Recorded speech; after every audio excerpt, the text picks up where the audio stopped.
Hi ಎಲ್ರಿಗೂ ಕೂಡ ನಮಸ್ಕಾರ. ಕನ್ನಡ ಸಿರಿಗೆ ಆತ್ಮೀಯವಾದಂತ ಸ್ವಾಗತ. ನಾನು ಶ್ರೀದೇವಿ.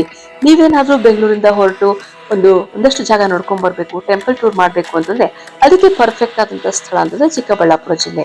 ಈ ಚಿಕ್ಕಬಳ್ಳಾಪುರ ಜಿಲ್ಲೆಯಲ್ಲಿರುವಂತಹ 3 ಸ್ಥಳಕ್ಕೆ ಹೋಗಿ ಬನ್ನಿ. ಮೊದಲನೇದು ಘಾಟಿ ಸುಬ್ರಹ್ಮಣ್ಯ ದರ್ಶನ ಮಾಡ್ಕೊಂಡು ಅದಾದ ನಂತರ ಅರ್ಧ ಗಂಟೆ ಮುಕ್ಕಾಲು ಗಂಟೆ ಪ್ರಯಾಣ ಮಾಡಿದ್ರೆ ವಿದ್ರಾಶ್ವತ್ಥ ಸಿಗತ್ತೆ.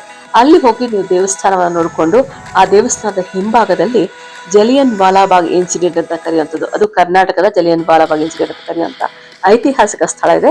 ಆ ಸ್ಥಳವನ್ನ ನೋಡ್ಕೊಂಡು ಅಲ್ಲೇ ಇರುವಂತಹ ಮ್ಯೂಸಿಯಂ ಅನ್ನ ನೋಡ್ಕೊಂಡು ಅಲ್ಲೊಂದು ಚಿಕ್ಕ ಡಾಕ್ಯುಮೆಂಟರಿ ತೋರಿಸ್ತಾರೆ, ಅದನ್ನ ತೋರಿಸ್ಕೊಂಡು ಊಟ ಮಾಡ್ಕೊಂಡು ಸ್ವಲ್ಪ ರೆಸ್ಟ್ ತಗೊಂಡು 4 ಗಂಟೆಗೆ ನೀವು ಅಲ್ಲಿಂದ ಹೊರಟ್ರೆ 5 ಗಂಟೆ ಅಷ್ಟೊತ್ತಿಗೆ ನೀವು ಚಿಕ್ಕಬಳ್ಳಾಪುರ ತಲುಪ್ತೀರ. ಮತ್ತೆ ಆ ಚಿಕ್ಕಬಳ್ಳಾಪುರದ ಮೇನ್ ತಲುಪಿದಾಗ ಅದಾದ ನಂತರ ಅಲ್ಲಿಂದ ನೀವು ಈಶಾ ಫೌಂಡೇಶನ್ ಹೋಗಿ ಸ್ವಲ್ಪ ಹೊತ್ತು ಎಲ್ಲ ಪ್ರಶಾಂತವಾದ ಜಾಗದಲ್ಲಿ ಕಾಲ ಕಳೆದು ನೀವಲ್ಲಿ ಸ್ವಲ್ಪ ರಿಲ್ಯಾಕ್ಸ್ ಮಾಡುವಂತ ಟೈಮ್ಗೆ ಸಂಜೆ 7 ಗಂಟೆಗೆ ಲೇಸರ್ ಶೋ ಇರುತ್ತೆ.